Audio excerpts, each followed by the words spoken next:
Bom dia a todos, bom dia a todas, bom dia para você que nos assiste pela Pop TV em Sobradinho e Porto Alegre. Sejam todos muito bem-vindos e bem-vindas a mais um ICL Mercado Investimentos. Hoje é quinta-feira, a famosa quinta-feira depois da super quarta. Então a gente vai contar para vocês como é que foram as decisões de política monetária aqui no Brasil e nos Estados Unidos. E além disso, quais surpresas ou não que a gente também teve depois dessas decisões. Mas não para por aí, a gente vai trazer estatísticas de crédito, vamos falar como é que estão aí os juros em cada uma das modalidades para pessoa física, como é que está caminhando a inadimplência também. E tem IGPM hoje, então a gente vai comentar isso com vocês. Mas antes de tudo isso, eu vou dar bom dia para o André. Bom dia, André, como você está? Bom dia, Débora. Bom dia a todos os nossos telespectadores. Hoje é o dia da ressaca da super quarta aí. Vamos ver o que aconteceu, explicar os comunicados, explicar o que os comitês estão esperando aí, o que eles já sinalizaram. O mercado já parece que não gostou muito aí do recado do Copom, ficou meio bravinho. A gente vai explicar tudo isso para vocês. Mas tem também aí dados do cartão de crédito, tem o IGPM mostrando uma desaceleração e também mostrando aí um certo absurdo aí dessa expectativa de juros tão altos na economia brasileira, mas a gente vai passar por tudo isso nesse dia de hoje. E antes vamos falar aqui da nossa agenda, né, Débora? Então, o que o nosso telespectador pode esperar hoje? Hoje o espectador pode esperar uma agenda bem recheada, bem longa aqui, porque tem muita coisa no dia de hoje. Então, começando aí por antes da abertura, né? O que já saiu antes da abertura dos mercados? Balanço da Caterpillar, balanço da International Paper e balanço da Mastercard. Depois disso, vocês vão ver que a agenda está tomada por uma série de PIBs do quarto trimestre ainda preliminares na Europa. Então, quem já divulgou PIB aí?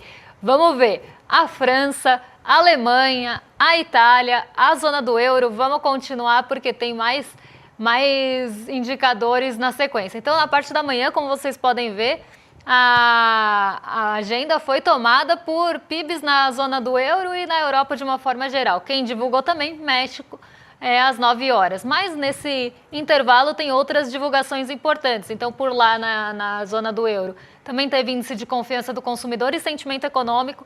Inclusive, isso está repercutindo até agora, principalmente aí como é que estão essas expectativas para a economia europeia, até porque agora há pouquinho também teve decisão de política monetária por lá, mas nesse intervalo aí das 7 às 9 a gente teve as divulgações aqui no Brasil da FGV.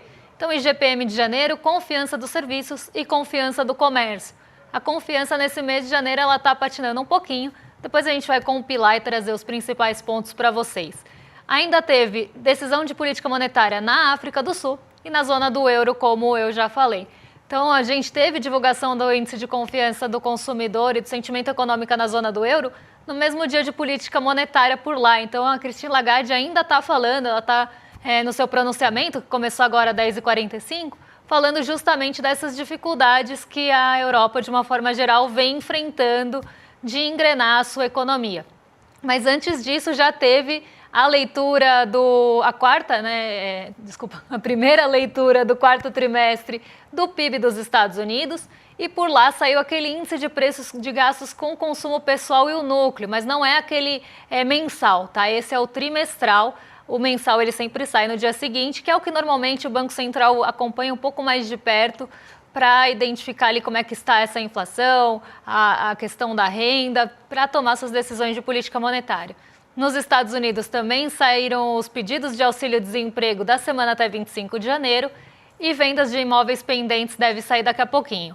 Depois do fechamento, a gente começa a ter de novo uma agenda repleta de balanços. Então vamos ver quem divulga resultado hoje. A Apple, o balanço da Intel, da Visa, Deutsche Bank também, mas esse é ao longo do dia, não tem um horário. E ainda temos balanço da Shell no fim do dia no Reino Unido. E durante essa semana, a Ásia continua fechada, então Hong Kong, Taiwan e China continental sem mercado.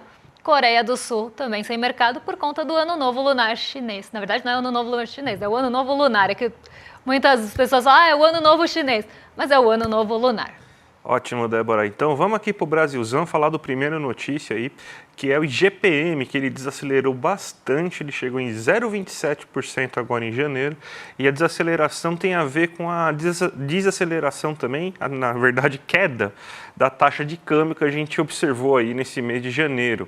porque o IGPM é um índice muito volátil, né, muito ligado ao câmbio, porque o preço ao produtor ele tem muitos itens que são cotados em dólar, e isso aí faz com que você tenha, então, essa desaceleração observada. Vamos começar a ver os gráficos que a gente montou aqui para falar do nosso amigo IGPM, né? A gente vê que o IGPM ele sai de 0,94 para 0,27% nesse mês, e a queda foi puxada pelo IPA, que é o Índice de Preços ao Produtor. Então ele sai de 1,21 de alta no mês passado, porque a gente teve um mês muito volátil em dólar, e agora uma alta só de 0,24. E com altas bem pontuais, principalmente do café, que a gente vai ver daqui a pouco, inclusive. O IPC, que é o Índice de Preços ao Consumidor, ele ficou muito semelhante ao que a gente viu no semestre passado. Calma que a gente tem ainda o outro ponto aqui. Ele ficou muito parecido com o que a gente viu aí no mês passado. Então ele estava em 0,12, 0,14 agora, então a gente pode falar que ele ficou na mesma, né? E o índice de preços à construção civil, ele teve uma alta, ele saiu de 0,51 para 0,71. Ele acelerou em todas as faixas, tirando no IPC, quando a gente pega o acumulado de 12 meses. Então ele chegou a 6,75 agora no acumulado em 12 meses. O índice de preço ao produtor chegou a 7,59. O IPC ele teve uma queda no acumulado, ele chega a 3,56.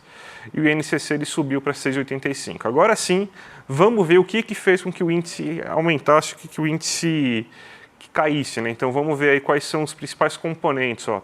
A gente viu que, diferente do que a gente estava vendo no IPCA 15, por exemplo, que começa a aparecer educação nessa brincadeira. Então a gente vê que já teve alta do ensino superior, teve alta do ensino no ensino fundamental, 4,44 do fundamental e 3,49 do ensino superior. O tomate, voltamos a usar colares de tomate agora, porque subiu 20,33% o tomate. É uma questão de sazonalidade, porque os hortifrutis eles ficam piores no começo desse ano, a qualidade e oferta dos hortifrutis acaba caindo, tanto que a gente viu aí alta de preço de cebola, alta de preço de cenoura, alta de preço da alface, das frutas. Então o hortifruti ele piora bastante nesse começo do ano, e o tomate foi o que mais sentiu, 20,33% de alta. O perfume subiu 4,15%, café em pó subiu 8,05%, também subiu muito ao produtor também. Então a gente vê que o que está puxando ainda é café. Carne não apareceu aqui, que parece uma boa notícia. Inclusive o bovino caiu mais um mês consecutivo para o produtor, então daqui a pouco a gente deve ver algum reflexo disso no preço da carne. Então talvez em fevereiro, talvez em março a gente comece a ver a carne voltando a cair, porque o bovino está caindo novamente, a situação está melhorando um pouco, a situação climática no centro-oeste. Então, talvez as carnes comecem a aparecer aí com uma pequena queda, mas o café continua pesado. E não é questão só climática, você também tem a questão da demanda chinesa. Isso aí está interferindo bastante no preço do café. Até vi hoje aí que começaram a vender algumas bebidas sabor café. Então, a situação aí, o pessoal está exagerando nisso. O que fez o índice ficar menor aí? O que caiu? Batata inglesa, 12,72, condomínio residencial, 1,32, aluguel 1,1, passagem aérea 11,16 e tarifa de eletricidade 9,81.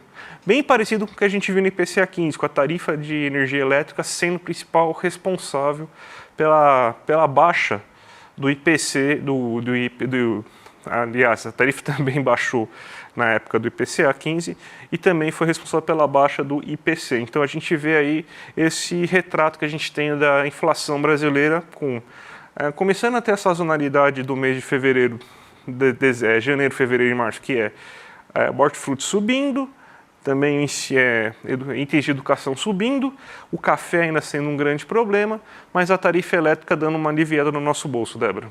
E parece, né, que mesmo com esses indicadores da inflação, claro, a gente sempre tem que olhar a inflação de uma forma mais ampla, mas mesmo com os indicadores aí da inflação mostrando um comportamento um pouco até mais contido do que nos outros meses, o mercado financeiro ele quer mais juros, até colocou como ponto de atenção alguns recados, a gente vai falar de comunicado do Copom daqui a pouquinho, colocou como ponto de atenção algumas partes do comunicado do Copom. Mas antes de falar do comunicado do Copom, vamos ver como é que ficou essa decisão da taxa de juros aqui no Brasil. porque a taxa de juros subiu ontem, né, para choque de 0 pessoas. Talvez aquele respondente que achou que ia subir só 0,5% ficou chocado.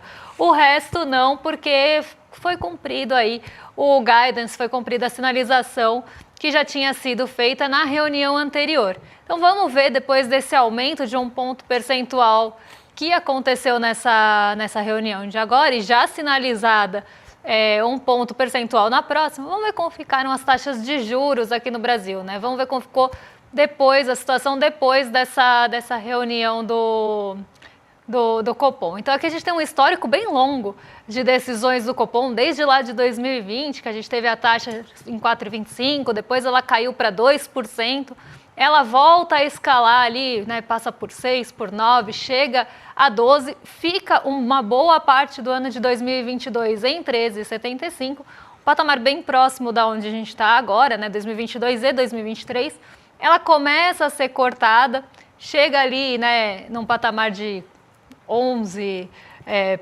até um pouquinho menos, e volta a subir para 13,25%, que é o patamar que a gente tem agora depois de 4 altas consecutivas da taxa de juros e mais uma alta sinalizada.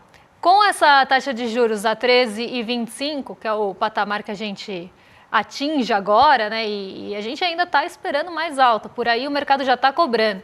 Mas onde a gente fica no ranking de juros? A gente tem tanto o ranking de juros nominais. Tá, o que são os juros nominais? É a taxa de juros mesmo, né? Até vi uma confusão quando a gente falou isso da última vez. É a taxa de juros nominal, então é aquela que está sendo praticada. O Brasil está em 4º lugar na taxa de juros nominal, com 13,25%. Em primeiro lugar está a Turquia, com 45% de juros ao ano. No segundo lugar, a Argentina, com 32%. E a Rússia, em terceiro lugar, com 21%. O Brasil fica em 4º. Depois do Brasil temos México, Colômbia, África do Sul, Hungria, Índia e Filipinas. Mas quando a gente olha os juros reais, então os juros nominais descontado a perspectiva de inflação, então aqui a gente joga a perspectiva de inflação para frente, pega, né, essa perspectiva de inflação e desconta dos juros nominais que estão sendo praticados. A gente tem a segunda maior taxa de juros, continuamos no pódio, só que o nosso pódio mudou. A gente continua na frente da Rússia, mas estamos agora atrás da Argentina. A Argentina não aparecia no ranking de juros reais, mas ela está com uma inflação projetada aí um pouco menor e aí agora ela voltou a aparecer, porque antes ela nem aparecia. A taxa de juros era alta, a perspectiva de inflação também era alta, isso comia, vamos pensar assim, a taxa de juros. Então sempre a gente estava brigando com a Turquia ali no pódio, né? A Turquia sumiu pelas perspectivas inflacionárias e a Argentina agora está no primeiro lugar e o Brasil em segundo. Então a gente não está só perdendo no futebol, a rivalidade para além do campo aí, além da Copa, agora a gente está brigando no pódio de juros reais com a Argentina e a Rússia também ali no terceiro lugar, né? E aí eu sempre trago aquela reflexão, o mercado ele quer mais juros, ele já sinalizou que achou ali o comunicado que a gente vai falar daqui a pouquinho brando, então o mercado sinalizou que queria mais, né? Vai ter uma alta de 1 ponto percentual e ainda queria uma alta sinalizada de mesma magnitude. Então, o mercado queria pelo menos 15% de juros, né? A gente já viu isso aparecendo no Focus, inclusive outros agentes de mercado financeiro colocando a Selic terminal desse ano mais alta, né? Mais elevada do que já está no Focus. Então, eu sempre trago essa reflexão. Que risco fiscal que a gente tem, que o mercado coloca como centralidade, que justifique o Brasil estar em segundo lugar nas taxas de juros reais com uma taxa de 9,18 ao ano, descontado a inflação. Qual é o risco, né? Quais os elementos desse risco país que o mercado vê que justifique isso? Eu sempre comparo, a Rússia está com uma série de sanções para colocar o dinheiro lá. É compreensível que ela cobre, tem uma taxa de 21%. A Argentina está sofrendo por vários fatores. E ela tem uma taxa nominal de 32%. Agora, o que justifica o Brasil, esse risco fiscal, esse risco país, de levar a taxa para 9,18 de juros real, tá? Então, já está descontando a inflação. E aí a gente vê que a nossa inflação projetada, ela não é tão alta quanto os outros países. Porque a gente está falando de uma taxa de 45%, da Turquia nem conta porque ela não está no ranking.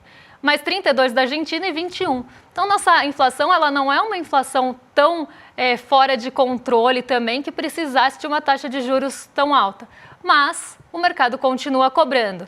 E para quem deve estar no chat com alguma dúvida, a gente vai falar de Copom daqui a pouquinho, como foi a decepção, olha só o ato falho, né? Como foi a decisão ali, mas muita gente deve estar se questionando, mas não mudou a presidência do Banco Central.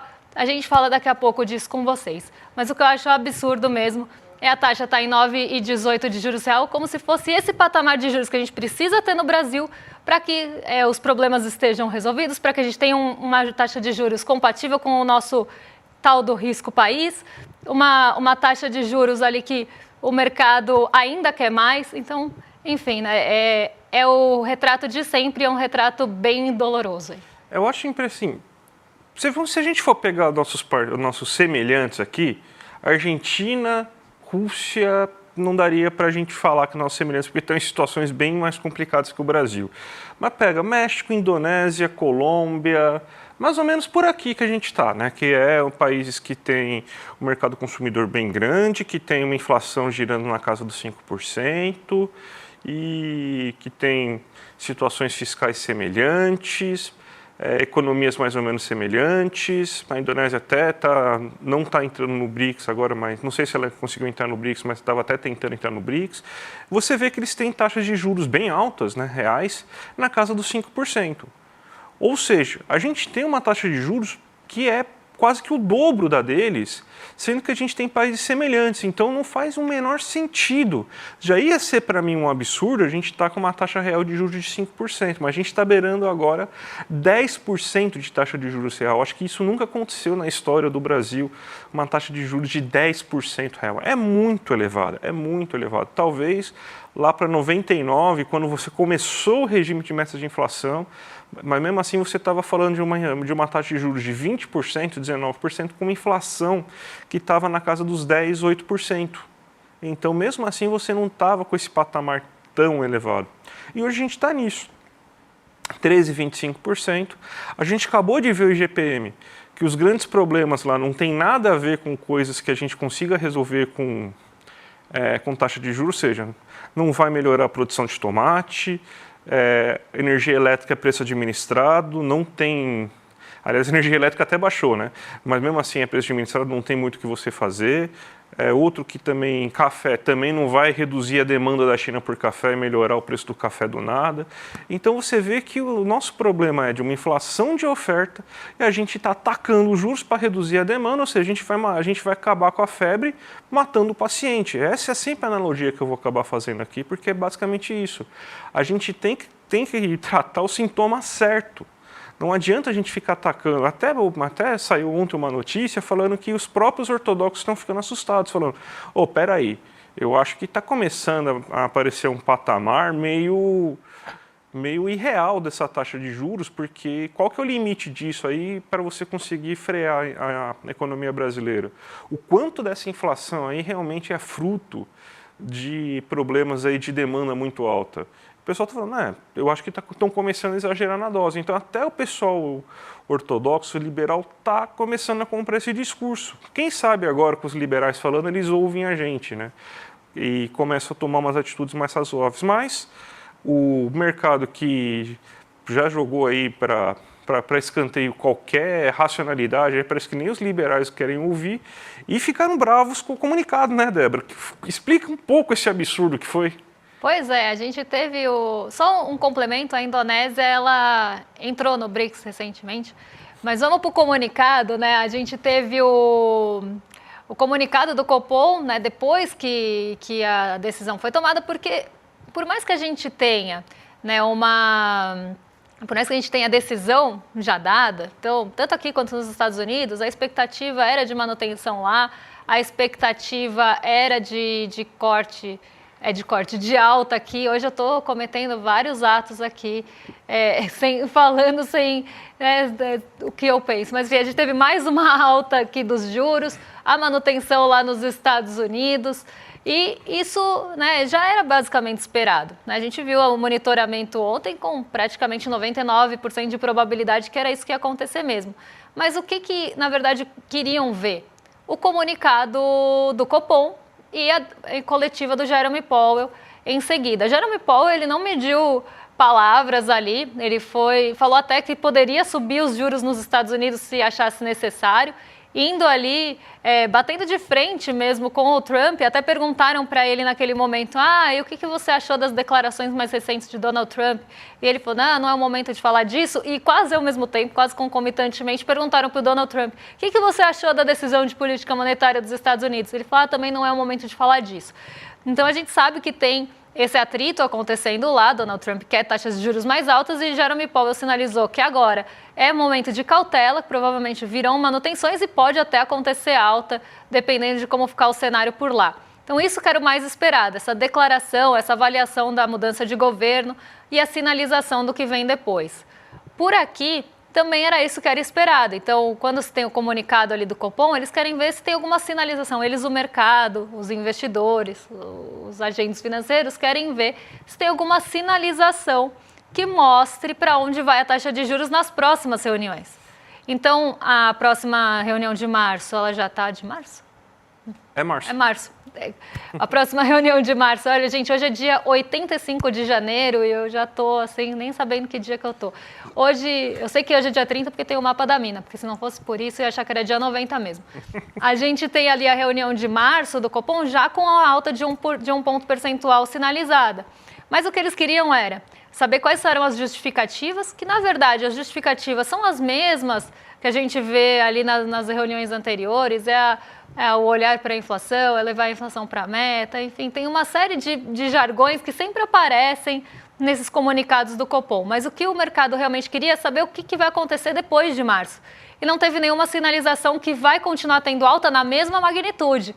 Então a gente está falando de altas de 1 ponto percentual. E parece que o mercado ficou um pouco descontente com isso, achou, nem tão descontente, mas achou o comunicado brando, André. Eles falaram, é um comunicado menos rígido, mais brando. É um absurdo isso, porque assim, que eu li, né, 6h30 da tarde, 6h40 que saiu o negócio, tá? Eu fui lá, tive a paciência de ler aquele comunicado que é quase copia e cola, quase todas as palavras sempre igual ao comunicado passado, e no finalzinho aparece lá que por decisão unânime ainda se espera uma alta de 1 ponto percentual na próxima reunião do Copom, mas não estão descartadas novas altas, que eles vão avaliar o cenário para saber o que eles vão fazer depois de março. Então não tem nada falando assim, a gente vai subir mais 1 ponto percentual e depois parou. Não, eu falo assim, a gente pode até subir mais depois.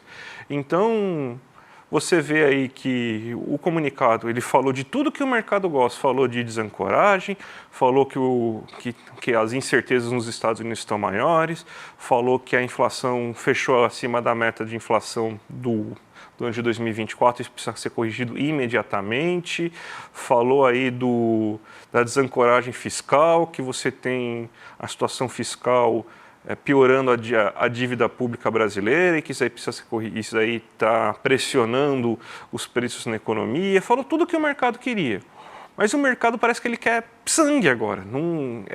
Um comunicado que foi bem rígido, inclusive, não foi nada brando, como, aliás, bem em linha também com os comunicados que você via na gestão do Campos Neto. Então, até poucas palavras mudaram do comunicado de dezembro para esse comunicado de agora.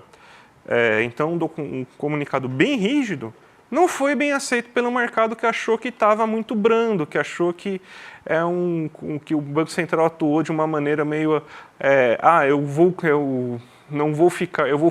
eu vou tentar conduzir a narrativa ao invés de ficar seguindo a narrativa, né? O famoso Dovish versus Howich, né? Então não gostou nada o mercado disso, o que é um verdadeiro absurdo, né? Porque eu não sei o que o mercado quer mais, porque só na cabeça deles aí você tem uma justificativa, e não de alguns liberais que ficam falando aí em rádio, jornal, que acha que ficar chamando o governo de Gastão sem uma prova sobre essa questão aí de governo Gastão, né? Um governo Gastão que entrega a meta que ele prometeu, né? Então não consigo entender isso. Mas mesmo assim parece que assim, nada vai agradar o mercado. Eles viram assim, que eles têm poder de fogo e tem ajuda, né? Tem parceiros aí para divulgar a sua versão preferida na mídia, e parece que eles falam assim, já que eu posso atuar dessa maneira deslocada mesmo assim, né? Então vou apertar o acelerador e vamos ver até onde vai parar, né, Débora? Exatamente, é quase um cabo de guerra ali. O mercado está pressionando para ver realmente até onde o Banco Central vai ceder. E não fiquem espantados que subiu a taxa de juros agora e que já tem uma sinalização de alta para a próxima reunião. Mas mudou a presidência.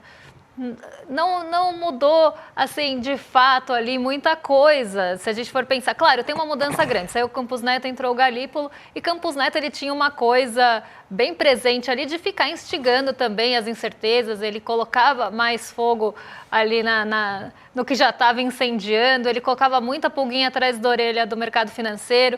Então ele valorizava, por exemplo, quando teve o Copom votou ali de forma divergente, né, quando teve esse racha no Copom, ele valorizou isso bastante, ele colocou ali que tinha, muitas discordâncias, muitas divergências, então ele sempre estava ali incendiando esse cenário mais pessimista também. Isso eu acho que é um ponto que deve mudar a partir de agora. Eu não vejo o Galípolo fazendo esse tipo de coisa, colocando esse tipo de incerteza ou aumentando esse tipo de incerteza, que não é o papel do presidente do Banco Central. Mas na forma de condução, eu ainda vejo uma condução voltada para acenos de mercado financeiro. Então o Galípolo ele assume depois de Roberto Campos Neto, né, que fazia ali muito jogo do mercado. E ele não vai mudar isso de uma hora para outra, ele talvez nem mude durante a sua presidência, porque ele precisa também de um terreno menos hostil. Porque se ele começa a ter uma condução de política monetária bem avessa ali ao que o mercado quer, bem diferente do que o mercado quer, o mercado financeiro provavelmente derrube ele. No dia seguinte o dólar vai estar nas alturas e vai gerar um mal-estar e ele vai acabar saindo do posto de presidente do Banco Central. Então ele vai acenar, ele vai jogar assim com o mercado. Eu vejo esses acenos desde antes de ele assumir. Ele já mudou bastante ali para essa postura, né? Começou a falar mais a língua do mercado, começou a falar mais com o mercado financeiro. Então ele vai continuar sim subindo os juros, mas eu acho que o que o mercado também está testando é até onde vai. Tá? Vamos pressionar para ver até onde vai essa taxa de juros. Eu achei completamente, uma coisa fora do comum, depois de uma alta de 1 ponto percentual e a sinalização de outra alta de ponto percentual, com uma possibilidade de continuidade de altas, que é o que está no comunicado, o mercado fala, achei dovish, né, que eles falam, achei brando demais, porque tinha que ter falado de mais uma alta de magnitude. Para onde vai? Para 13,25? Para 15,25? Mas a gente sabe que tem muita projeção rondando por aí. Débora, ainda bem que existe o mapa da mina para a gente se proteger disso tudo, porque olha como começou esse ano, hein? O mercado agora, já não bastava isso, agora o mercado acha que está branda, que está baixa a taxa Selic. Então, quer se proteger desse ano maluco, que já começou com o mercado financeiro no pescoço aí do Banco Central e do Copom aí, querendo mais juros, com extrema-direita fazendo um monte de fake news, Donald Trump, esse dólar maluco que a gente tem. Então, já no 88 de janeiro, que nem a Débora falou, o que aconteceu em janeiro aí não está no gibi. Parece que passou um ano inteiro aí só de coisa econômica estranha que aconteceu nesse mês de janeiro. Então, quer se proteger de tudo isso, gente? Hoje à noite, 8 horas da noite, o mapa da mina 2025. O Eduardo vai falar todas as suas previsões, vai mostrar para você como se proteger aí de tudo nos seus investimentos, de tudo aí que está acontecendo no Brasil e no mundo. Vai mostrar um cenário completo para vocês sobre o que aconteceu no passado, vai fazer as previsões para esse ano, vai mostrar aí o que a gente previu no passado. Então, é a melhor live econômica que a gente tem na casa. Então, todo ano é de maior sucesso também. Então, aproveitem que é imperdível. iclmercado.com.br. Não se inscreveu ainda, se inscreve, porque é hoje, 8 horas da noite. Daí aparece o sininho lá para você, já toca o sininho. Veja que é imperdível, tá bom, gente? Vamos entregar então para nossos vizinhos agora, né? Vamos entregar para o Rolê ICL, que hoje tem Roberta Garcia e Guga Noblar. Então, nossos vizinhos de cima já estão a postos para receber vocês. E a gente fica por aqui. E para quem vê a gente aí, quem vai assistir o Mapa da Mina, talvez veja a gente de novo por aqui. Então, não vou falar até amanhã, porque vocês vão assistir o Mapa da Mina. Então, até daqui a pouquinho, até mais tarde. Até mais tarde, gente. Tchau, tchau. É hoje, 30 de janeiro, o dia do nosso evento de finanças, economia e mercados mais importante do ano. O Mapa da Mina vai acontecer às 8 horas da noite, ele é gratuito E se você já está inscrito, 1 hora antes do evento vai chegar no e-mail que você se inscreveu e no grupo de WhatsApp que você está fazendo parte também, o link para você poder participar. Também é importante você saber que é um evento que não tem replay. Então, de noite, coloca ali na agenda porque vai valer a pena tudo que você vai aprender de uma maneira muito simples e fácil. À noite a gente se vê.